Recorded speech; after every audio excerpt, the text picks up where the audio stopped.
Hello, everyone, and welcome to the program Business Point on Global Television. I am Samuel Odi. Many thanks for joining on today's edition of the program. Today, we're talking cryptocurrency, digitalization. We'll be looking at cryptocurrency adaptation in Africa. So, it's no longer news that cryptocurrency is emerging, and on a daily basis, individuals, Nigerians, and Africans at large, and then the entire globe are mining one or two different kind of cryptocurrency. To just bring you up to speed.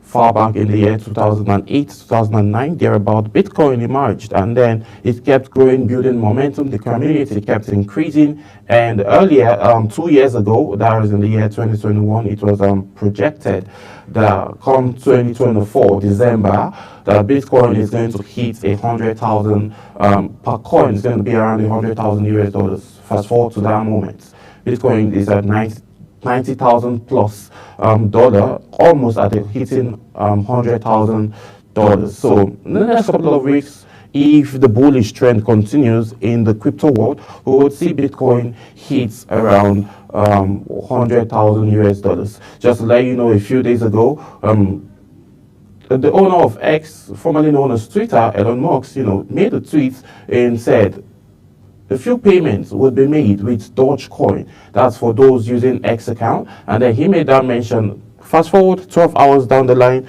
automatically Dogecoin, skyrocketed and then gained a 5% increment on that note. So global world, Dubai now has called for investors to come and use cryptocurrency to make purchases of properties and do any form of investments in Dubai using cryptocurrency. Let's come back home to Nigeria and Africa at large. Looking at the sectors now, how well or how key is it going to be for Africa to adopt cryptocurrency into its financial sector? We'll be looking at those angles in today's edition of Business Points, as we know how Nigerians and Africa at large would be able to benefit from this. I have a guest who is a tech innovator who would help us extract these major points as we unveil, the regulatories and also bodies that are in charge that will bring up regulatory terms that would help Africa and Nigeria benefit from cryptocurrency adaptation. You stay with us. We'll be right back after this quick break.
Yes, many thanks for staying with us. Now, we're about to get right into the conversation as I introduce my guest. Good morning, Mr. John MFON, who is a tech innovator and is joining us from our neighboring country, Ghana. Good morning, Mr. John. Many thanks for joining us on today's edition of Business Points.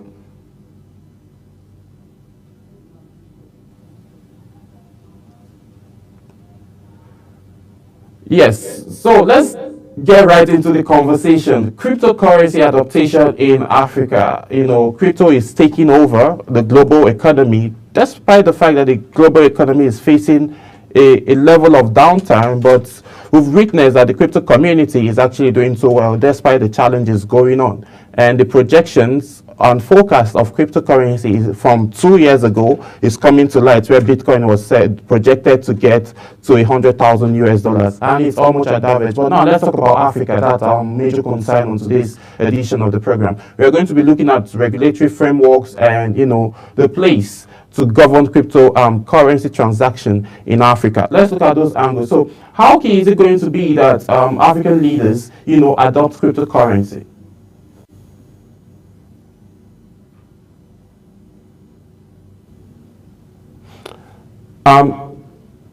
Well, we'll be going on a quick break and then continue this conversation. Please do stay with us. Is it network?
Yes, many thanks. The network issue from from our neighboring country has hopefully been resolved. Mr. John, can you hear me?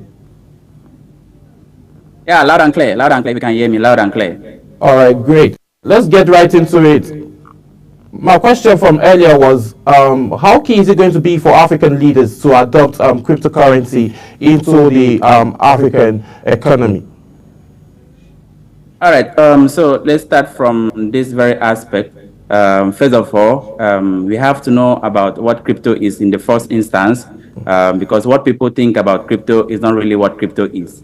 From an angle of being a Nigerian, coming from Nigeria and seeing things from that aspect, and also from an angle of having traveled and seen the adoption of crypto in Africa, I have come to discover that so many people do not really know what crypto is all about. So I would love to start from that very aspect, what crypto is about. You know, in recent times, if you have discovered, in recent times, there have been a waves of tapping technologies in crypto. And as a technical analyst in crypto, as a technical person in crypto, having seen all of those things, I have come to discover that we have to do a whole lot of work to sensitize people and educate people on what crypto is. So on that aspect, we really need to know what crypto is before we talk about crypto adoption in Africa. So what is crypto? Crypto is a decentralized financial technology. What we mean by decentralized, it does not have a central regulatory body. That is how crypto is made to be. It does not have a central regulation. It is being transacted P2P.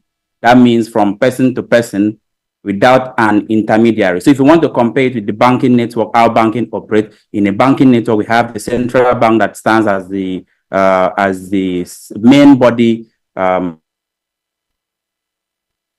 transacting between banks. But in the crypto environment, we are looking at the aspect of that there's no intermediary. It's about freedom with your money.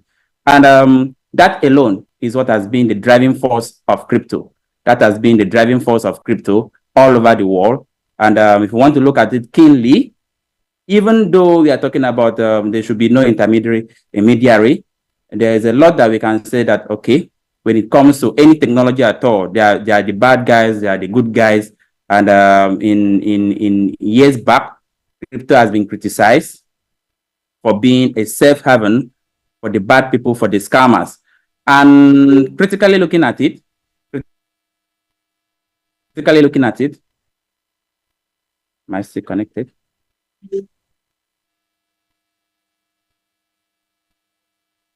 Please, am I still connected? Like you rightly mentioned, yes, cryptocurrency has been criticized. People have been saying is a way, mostly in this part of the world, people have said is a way that people uses that to, scam people and all.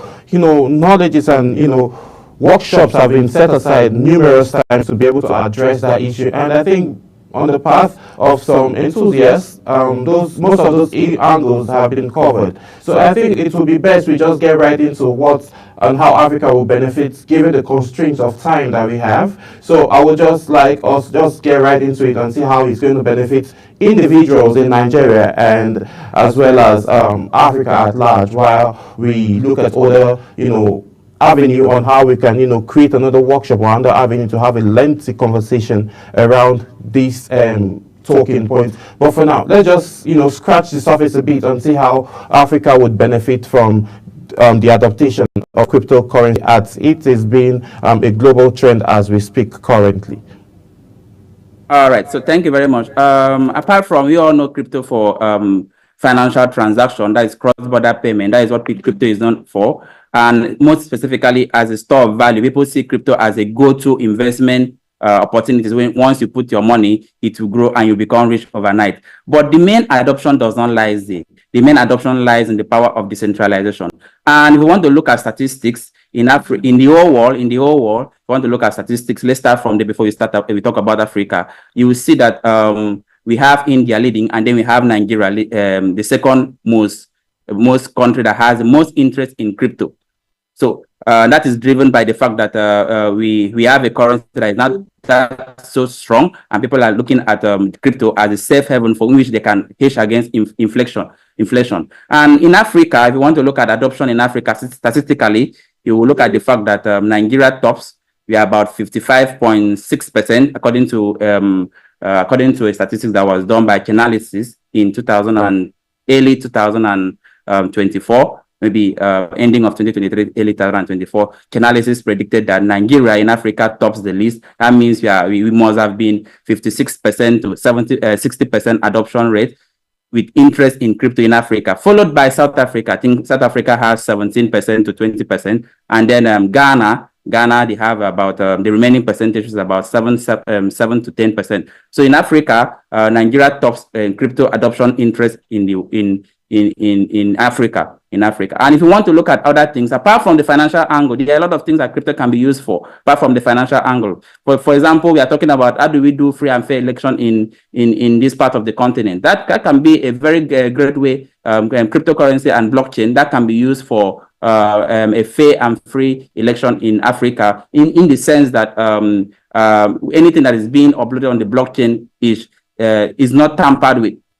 It's not tampered with. So looking at that angle, apart from the financial aspect, there are so many other uses of blockchain and cryptocurrency that we can use to do a whole lot of value, add a whole lot of value to the blockchain industry. And quickly, before I forget what I should speak on, which is on the aspect of what crypto is. We have several aspects of it that has to do with technicalities, has to do with investment, has to do with in trading. So what most people know about is the investment aspect, and I would love to educate, sensitize on that aspect, that it's not all about the investment part. We have a technical part, and that is where we need a lot of knowledge, so that people will not just do it as, when it comes to Africa and adoption, we always look at the consuming part. So we shouldn't be looking at the consumption, we should be looking at the production. For example, when it comes to steel, you see other countries are producing, we are consuming, we are importing cars. Cars are made of steel. You get the point. So in crypto, we have the production aspect, which is called mining, minting, and the blockchain itself, the production of the blockchain itself. So we should start looking at that aspect also, so that we can be exporter of this crypto technology. That is the technical aspect of crypto. Also, we have trading. That has to do with analyzing the market and then entering the trade, buying when it is low and selling when it is high. That is the investment part, trading aspect of the crypto. And we have investment. That means you just buy the cryptocurrency, you keep it. Anytime it rises in value, you sell it and you make money out of it. So those are the three different aspects when it comes to cryptocurrency and how we in Africa can join in this revolution. You made mention of the fact that elections can be monitored from that platforms. So can you throw a little more light on that? Okay, it's quite a technical thing, but I will do my best. I will do my best. So let's the main core focus of cryptocurrency and blockchain is that it cannot be altered. Are you with me? It cannot be altered. Yes. And then another core focus is that the people interact with themselves, P2P, that is person to person. So in that aspect, it is a very good technology for anything that has to do with trust. Are you with me? Mm-hmm. In the money aspect, trust the bank with your money. So if the bank collapses, everything collapses.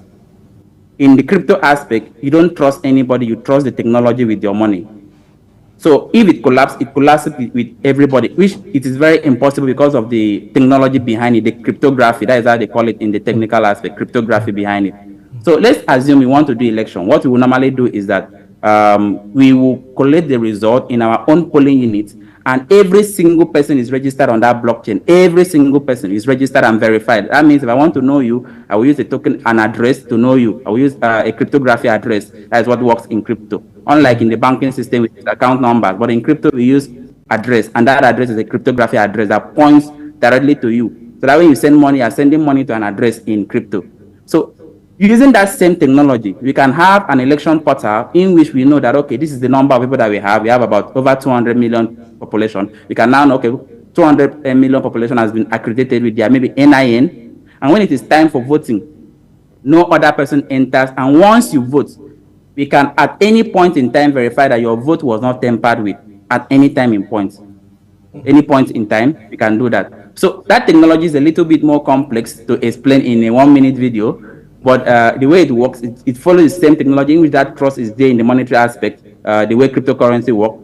So we can be able to do this election, upload it to the server. We can see it polling unit by polling unit, state by state, and these elections will not be tampered with because it is being backed by the power and security of the blockchain. So these are things that people are researching on. I'm also a part of that research. I've been doing it for some time now, and I really want to see how crypto can be used as an election voting system, because it solves the problem of trust and trust. In fact, anytime blockchain is being mentioned, blockchain and cryptocurrency is being mentioned, they're talking about solving problem of trust. How can we send this money across and it does not pass through anybody? Because we don't trust the central authority. You understand? This is how much time will permit us to take on today's edition of Business Point, but we are still going to have more conversations around this. Mr. John MFON, who is a tech innovator and also the CEO of Midday Enterprise. So thank you so much for your input on today's edition of Business Point, Mr. John. All right, thank you, Mr. Samuel. Yes, sir. And looking at those angles now, aside investment and also, storing of coin and building up a community to help blockchain grow and be sensitized, I think it's time that, Africa at large, start diverting into other means on how to have a free and fair election. Cryptocurrency adaptation in Africa is also going to help all of that avenues, and the blockchain avenues as well is also going to help in sensitizing issues around failed elections and going to court back and forth that we tend to see or witness every time, and vote tampering as well that we tend to see back and forth within this region. So that's how much time will permit us to take, and cryptocurrency is the new digital money that is actually evolving, and the global economy is beginning to adopt it, and it's key that Nigeria and Africa adopt that regulatory take charge to be able to make sure that everything is done properly, so as no one will have conditions or issues when all of these actions are being taken. My name is Samuel Odi. I'll see you again as we talk more business tomorrow. Bye for now.